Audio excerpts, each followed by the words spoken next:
यह है जंगल का बदमाश कैपिब्रा, जिसका उठना बैठना मगरमच्छ के साथ होता है और यह मगरमच्छ को टैक्सी बनाकर घूमता है।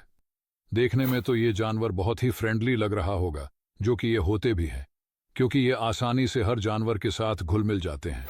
मगर इनका मगरमच्छ के टोली में जाकर उंगली करके बच निकलने का कुछ और ही कारण है। दरअसल मगरमच्छ शक्तिशाली प्रेडेटर्स में से एक है और जो भी चीज ये देखते हैं उसे ही अपना खाना समझ लेते हैं। और यह जो क्लिप्स आपने देखा, उस समय मगरमच्छ ने पहले ही शिकार करके भर खाना खा लिया था, इसीलिए उसने कैपिबेरा को कुछ नहीं किया, क्योंकि मगरमच्छ के लिए प्यार दोस्ती जैसी कोई चीज नहीं होती। क्या आपने कभी सोचा है कि आखिर कुछ लोग पानी में कूदने से पहले पत्थर को पानी में क्यों फेंकते हैं? तो आइए जानते हैं। दरअसल पानी में कूदने से पहले पत्थर फेंकने से एक नहीं बल्कि कई वजह है।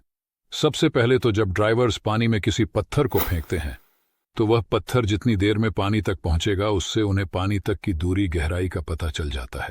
और पानी में पत्थर फेंकने से उस जगह पे मौजूद सारे खतरनाक जीव जंतु दूर चले जाते हैं। और इससे यह भी पता चल जाता है कि पानी में कोई बड़ा चट्टान या फिर पेड़ तो नहीं है। क्या हो, जब आप पर ग्रेनेड फेंका जाता है तो आपकी पहली प्रवृत्ति भागने की हो सकती है, लेकिन जब यह फटता है तो धातु के आवरण के टुकड़े टुकड़े हो जाते हैं और छर्रे बन जाते हैं, जो सभी दिशाओं में 600 फीट प्रति सेकंड से अधिक की दूरी तय कर सकते हैं। इसके बजाय अपने पैरों को ग्रेनेड की ओर करके सीधे लेट जाएं, आप कम कर देंगे। आपके शरीर का सतह क्षेत्र छर्रे के संपर्क में है।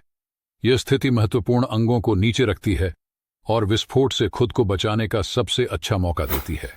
अपने सिर और गर्दन को अपनी बाहों से ढकने से भी महत्वपूर्ण क्षेत्रों की रक्षा होती है, जिससे आप बच जाएंगे। यदि आपका हाथ जल जाता है तो कुछ लोग यह सोचकर मक्खन लगाते हैं कि इससे घाव ठीक हो जाएगा, लेकिन चिकना पदार्थ वास्तव में एक अवरोध पैदा करता है जो गर्मी को बाहर निकलने से रोकता है। इससे जलन गहरी हो सकती है और त्वचा की ओर भी अधिक परतों को नुकसान पहुंचा सकता है। बर्फ का उपयोग करने से ऊतक जम सकते हैं और अत्यधिक ठंड से रक्त वाहिकाएं सिकुड़ जाती हैं, जिससे घाव में रक्त का प्रवाह कम हो जाता है और घाव भरने की प्रक्रिया धीमी हो जाती है। यही कारण है कि आपको केवल ठंडे बहते पानी का ही सेवन करना चाहिए। यदि आप किसी पुराने गंदे किल पर कदम रखते हैं तो तेज धातु आपकी त्वचा के अंदर चल जाती है, जिससे आपके शरीर में एक प्रकार का बैक्टीरिया फैल सकता है। एक बार अंदर जाने पर बैक्टीरिया एक विष छोड़ता है और घाव के आसपास का क्षेत्र सख्त होने लगेगा, और यदि उपचार न किया जाए तो यह विष गंभीर हो जाएगा। मांसपेशियों में संकुचन, यदि यह आपके चेहरे तक पहुंचता है तो इससे आपके जबड़े की मांसपेशियां अनियंत्रित रूप से सिकुड़ सकती हैं, जिससे प्रसार को रोकने के लिए अपना मुंह खोलना लगभग असंभव हो जाता है। यदि 48 घंटों के भीतर उचित इंजेक्शन प्राप्त करें जिससे विष को बेअसर कर सकते हैं। यह है टंगस्टन, जो कि दुनिया का सबसे स्ट्रांगेस्ट मेटल है।